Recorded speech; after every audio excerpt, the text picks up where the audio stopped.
이거를 영양제를 갑자기 쓴다고? 뭔가 이제 좀 반짝하는 것 같은 거는 사실 뭐 커피나 이런 거가 더 뛰어나지. 몇천 원 하는 거를 몇만 원에 팔게 되는 이런 건 좀 아닌 것 같다. 그렇게 좀 그치. 양아치란 표현 쓰면 안 돼요.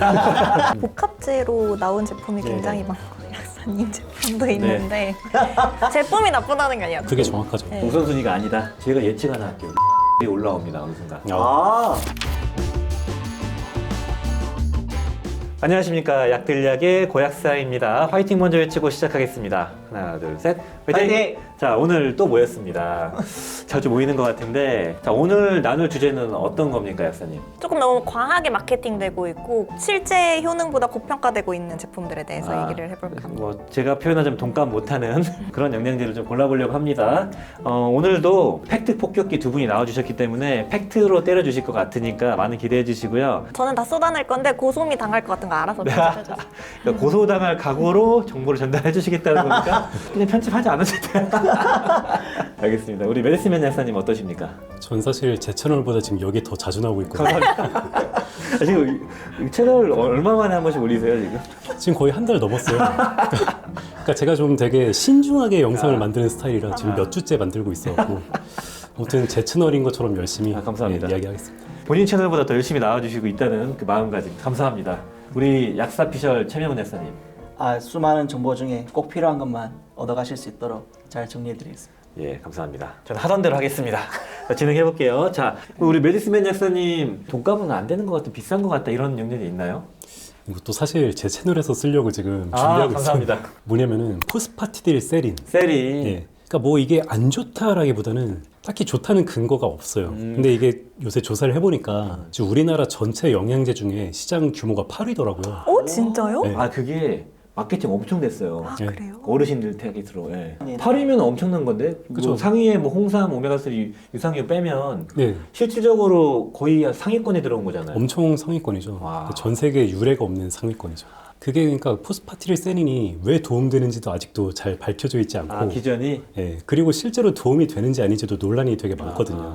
연구들이 일단은 다 그 펀딩 받은 연구들이고 대부분 예, 뭐 펀딩 받아도 그냥 의미는 있지만 이게 또 효과가 점점 연구를 하면 할수록 효과가 되게 애매하게 나와요. 결과가 그럴 수 점점 있게 안 안 좋아져요. 나오는구나. 예. 딱 30년 전에 각광받을 때는 연구가 조금 성과가 괜찮아요. 30년이나 된 거예요? 거의 그렇죠. 오래됐네. 근데 지금 갑자기 좀 띄운 거네, 그럼 그죠?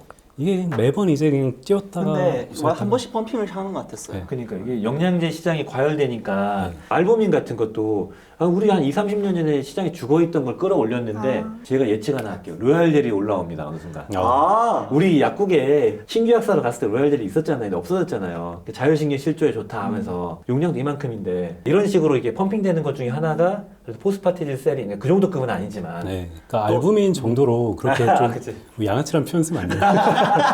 근데 알부민 정도는 아닌데 그래도 이건 효과가 있을 가능성이 있어요. 근데 그 문제가 뭐냐면은 이걸 먹었을 때 내 머리가 좋아지는지 아닌지 실제로 알 방법이 없거든요. 그렇구나. 그러니까 뭔가 이제 좀 반짝하는 것 같은 거는 사실 뭐 커피나 이런 거가 더 뛰어나지 그 좋아지는 기분이 느껴지는 정도일 거란 말이에요. 나한테 도움되는지 아닌지도 모르고 계속 그 비싼 돈을 주고 먹어야 되는 게 저는 그게 옳지 않다고 생각해요. 그 한 달분 가격도 비싸지 않아요? 예, 요새는 좀 가격이 많이 내려가서 경쟁에서. 예, 한 2만 원 언더긴 하더라고요. 2만 원 예. 언더. 근데 사실 저는 이게 대체제가 없어요. 그 인지 능력이나 뭐 치매 예방 이런 쪽으로 마땅한 게 없는 거죠. 기억력 개선 도움 준다 오메가3. 그래서 저는 은행의 추출물. 오메가3 뭐 이런 거 먼저 드시고 요즘 저도 포스파티딜 세린 질문이 많이 들어오는데 일단 우선적으로 오메가3나 은행 추출물을 먹고도 뭔가를 챙기고 싶다면 고려해 볼 수 있다 정도로 말씀을 드리긴 하거든요. 딱 그게 정확하죠. 네. 우선순위가 아니다. 작년인가 재작년에 포스파티딜 세린이 엄청 바이럴 마케팅이 많이 됐거든요. 부모님들이 분명히 찾을 것 같아요. 그거는. 맞아요. 예. 근데 거기에는 일단 기본적인 거 챙겨드리고 그 약사님 어떤 거를 대안으로 먼저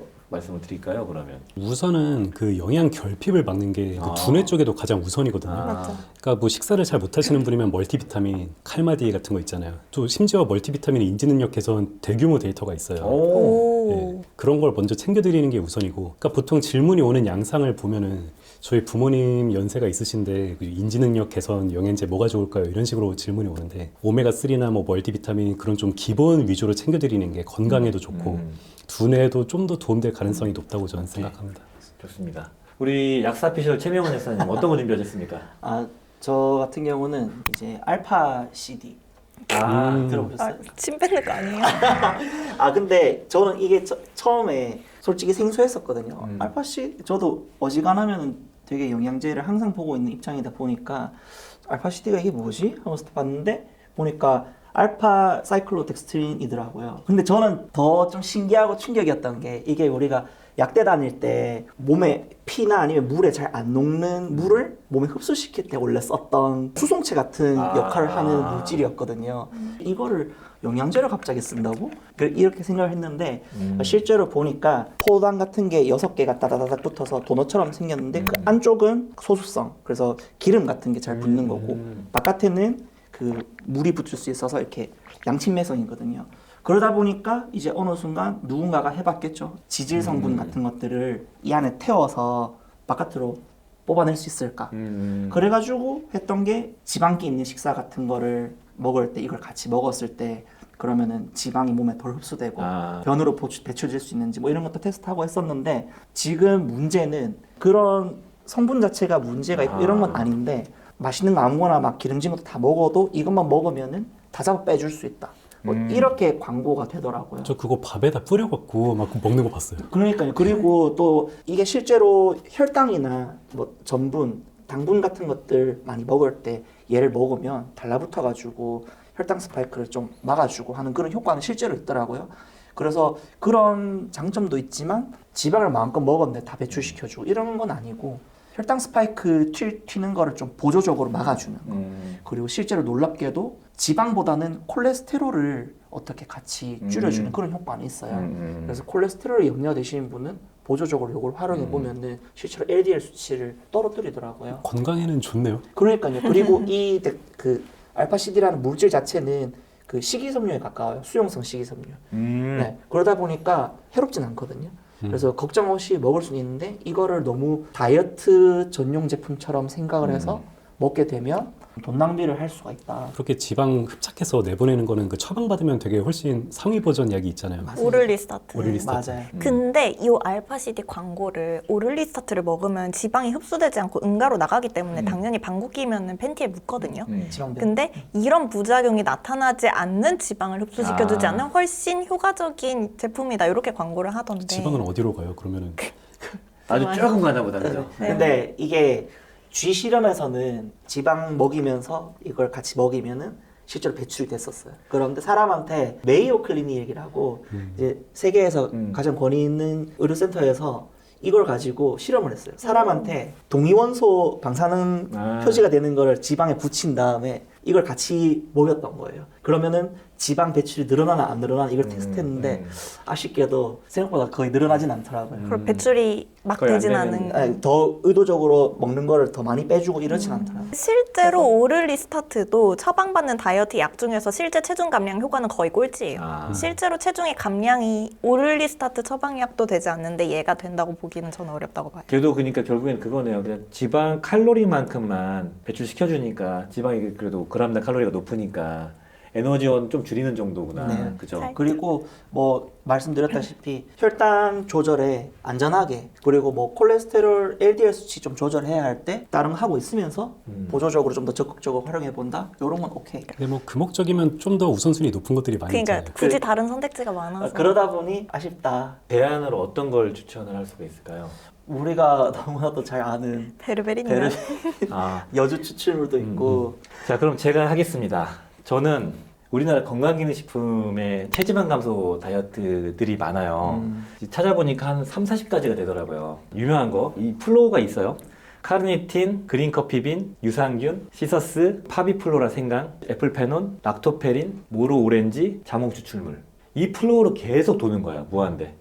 소재를 하나 뽑아서 썼다가 하나가 좀 떨어지면 다른 걸 또 써요. 맞아. 계속 흐르거든요. 모로 오렌지 하면 건강해 보이잖아요. 자몽 추출물. 맞아. 그러니까 건강하게 살 뺄 수 있다는 이미지를 부여하면서 개별 인정형을 받았어요. 식약처. 몇몇 업체만 독점을 해요. 그러면서 대규모 광고를 하면서 띄우는 거죠. 그래서 이게 원가가 예컨대 한 몇천 원 하는 거를 몇만 원에 팔게 되는 그런 구조가 만들어집니다. 그래서 이런 건 좀 아닌 것 같다. 데이터 보면 한 석 달 열심히 먹으면 화장실 한번 갔다 와서 빠지는 정도만큼 빠지는 경우도 많아요. 사우나. 열심히 하는 점. 그럼 뭘 추천하면 될까요? 저는 근데 사실 위고비만큼 살 잘 빼주는 게 없다고 보긴 해요. 아. 가격이 많이 싸졌잖아요, 요즘 또. 그쵸? 네, 진짜 체중을 빼야 된다면 그거. 근데 그거 요요 자로잖아요. 그거 그리고 또 부작용 이슈가 좀 기사에서 보여가지고 네, 그래서 사실 저는 보조제나 뭐 다이어트 의약품을 드셔야 되는 정도면은 정말 비만으로 인해 다른 건강 이상이 따라오는 경우에 위고비 마원자로를 쓰셨으면 좋겠어요. 근데 저도 사실 공감이 가는 게 지난번에 여기 출연하고 나서 얼굴 제가 오랜만에 이제 카메라로 찍힌 얼굴 보니까 그래서 저도 찾아봤어요. 살 빼야겠다. 다이어트가 아니라 찾아봤어요. 저도요. 전 특히 옆에 나오니까 턱살이 자꾸 저도 뭐 보여가지고. 그래서 자리 바꾸신 거예요 지금? 사람이 이렇게 되잖아요. 저. 맞아.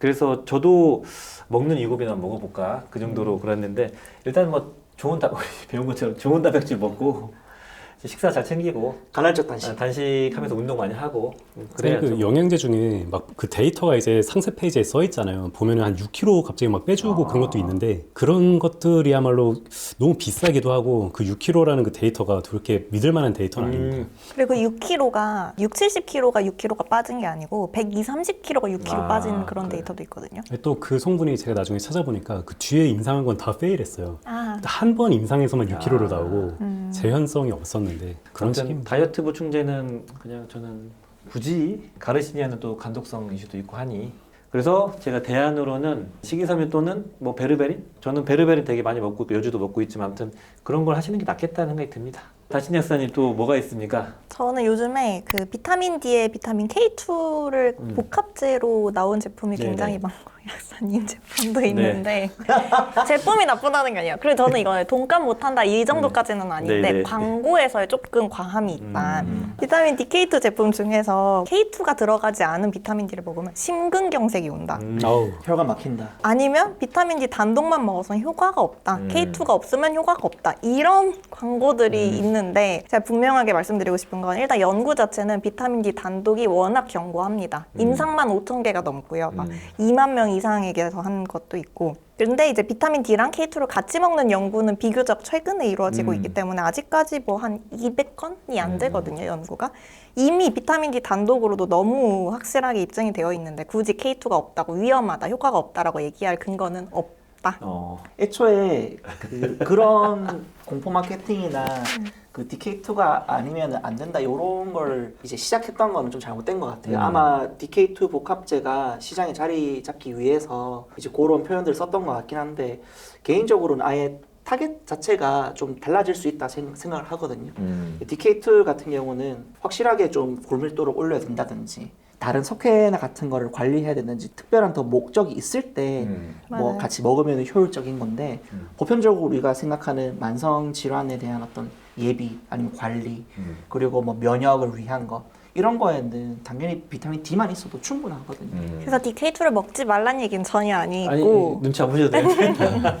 마케팅이 좀 그런 부분이 잘못됐다는데 실제로 DK2가 D보다 우수하다는 연구 결과는 골밀도를 상승시키는 부분에 대해서만이거든요. K2랑 비타민 D3랑 우선순위 차이가 어마어마하다고 저는 생각하거든요. 맞아요. D3는 거의 필수 영양제라고 필수. 봐도 되는데 다 먹어야 되고. 예, K2를 꼭 챙겨야 되는 사람들은 그러니까 그 돈 주고 K2를 챙겨야 되는 사람들이 극소수일 거예요. 제가 맞아요. 생각하기에. 그렇죠. 이제 영양제 고관여자나 나이 좀 있으시고 관리하실 분들 칼슘과 함께 드셔라 정도지. D는 사실 남녀노소 다 먹어야 되잖아요. 네. 예, 충분히 무조건. K2는 너무 집착하실 필요 없다. 선택의 영역이다. 선택의 영역이다. D는 무조건 먹는 걸로. 무조건 그러니까 부족하면은 예, 부족하면 네. 과하게 먹으면 안 돼요. 저는 과하게 먹으면 안 된다는 쪽입니다. 뭐죠? 과한다는 건 몇 가지 봐야 돼요. 혈중 농도. 혈중 농도 30이 베스트고 40 넘어가면 과하다고 보는데 이거는 뭐나 이제 좀 전문가마다 의견이 갈리긴 해요. 100 이하까지가 정상이죠. 그거는 이제 그 내분비약해 기준인데 그러니까. 그 내분비약해 자체가 좀 꼬롬해요. 꼬롬해요. 이거 나가는데? 미국 내분비학회 꼬롬해요. 그러니까 거기 마이클 홀릭이라는 사람이 있는데 그 제 채널에 영상이 다 있습니다. 예전에 그 뉴욕 타임스에 로비 의혹이 있었던 사람이에요. 예. 근데 그 사람이 그걸 결정한 건 아닐 거 아니에요. 그냥 그 사람 한 명이 있다고 해서 그 집단이 꼬롬하다고 대표되지 않지 않을까요? 마이클 홀릭이라는 사람이 미국 내분비학회에서 영향력이 굉장히 큰 사람으로 알려져 있어요. D 거의- 전문가신가요? D 전문가고 D 검사 업체로부터 굉장히 많은 로비를 받고 있었죠. 지원금, 후원금 그런 느낌. D를 그럼 걔네만 기준이 100이고 우리나라도 30에서 100 사이를 정상으로 볼 텐데 우리나라 그거는 국가에서 정한 기준이 아니에요. 아, 예, 그냥 이제 병원에서 병원마다. 자체적으로 정한 네. 기준. 아 그럼 그 FDA나 뭐 그런 가이드는 없는 거예요? 기준치는 아예 없습니다. 그러면은 그럼 어디 기준치로 말씀하시는 건지? 저는 이제 그 IOM이라고 거기가 조금 더 보수적으로 아, 기준을 정해서 아. 발표를 하고 있기 때문에 아. 실제로 IOM이랑 미국 내분비학회랑 되게 논문으로 여러 번 다퉜었어요. 근데 독성 이슈가 됐던 게 거의 한 100 기준부터 실제로 많이 나타나진 않았어요.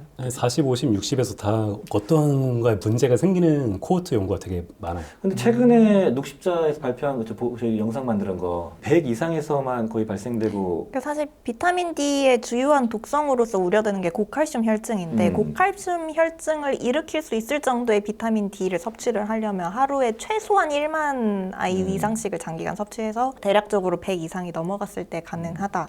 인 거고 약사님이 얘기하시는 건 그 외 다른 부작용. 그렇죠. 고칼슘 되신 것 혈증은 거의 안 일어나고 그 대신에 그 데이터상 한 40에서 50 넘어갈수록 그 사망률이 U-쉐이프로 이렇게 다시 증가하는 양상을 보이는 데이터도 있고요. 더 문제는 40 이상 넘어갔을 때 이득이 아무것도 없다는 거예요. 밝혀진 이득이. 정말? 예. 근데 이득 그런 있는 거 자료도 일부 있을 텐데. 있어요. 암 쪽으로 일부 있어요. 맞아, 그 암은 그 유방암 데이터인데 그 데이터도 어떤 그 유방암 무슨 뭐 하는 센터에서 만든 데이터예요. 대부분이 펀딩 받아서 근데 건기직 그거 우리 다음에 한번 그러니까. 찾아보죠. 근데 이거는 데이터가 없다고 단정하기에는 몇십만 개, 몇만 개라고 하셨죠. 그래서 자기가 원하는 데이터 가져오면 사실 이게 정답이 되는 게 되기 때문에 요거는 다음에 정리해서 한번 웨디스맨이 중심을 잡고 우리가 한번 가져와서 같이 한번 한번 던져보는 걸로 합시다. 재밌을 네, 것 네. 같아요. 네. 제가 아까 내분비학회 얘기한 거는 미국 내분비학회 이야기입니다. 우리나라 아니에요. 그러니까 그러니까 그게 그 논란이 있었다. 아. 심지어 무려 뉴욕 심지어 무려 그 뉴욕 거의 망한 것 같아요. 약들약. 자, 오늘도 오랜 시간 동안 말씀 나눠서 너무 즐거웠고요. 이 정도로 마무리 짓겠습니다. 우리 얘기를 너무 많이 했으니까 다음을 위해서 이 정도로 마무리를 하고 우리 또 화이팅 외치고 마무리 해야 되겠죠? 자, 오늘 영상이 도움이 되셨다면 좋아요, 구독 부탁드리겠습니다. 감사합니다. 빠이야. 화이엄이구나, 화이팅이 아니고.